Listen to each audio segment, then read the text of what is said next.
We've gotten a good start now with the REPL, both inside the browser and at the command line. And it's really useful to build up programs by interactively entering commands and seeing what the results are.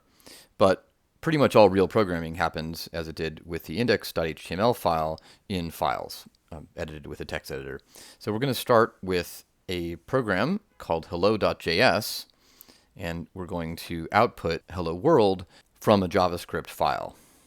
So let's start with this.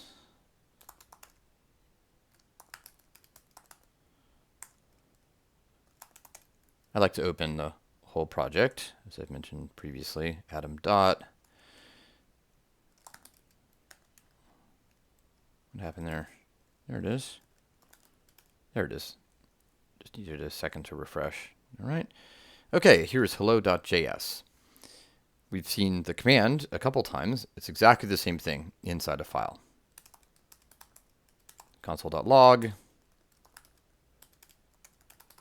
Hello world.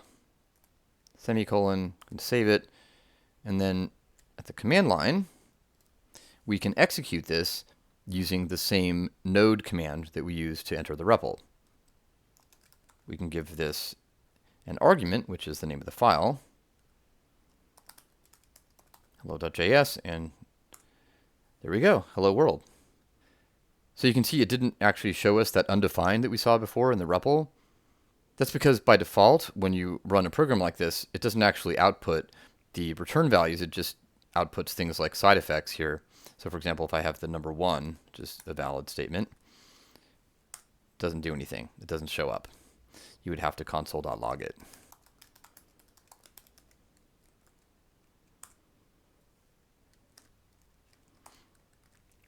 So there we go. We've got now an index file, 2 different REPLs, and a JavaScript file. There's only one thing left to do, which is to make a shell script.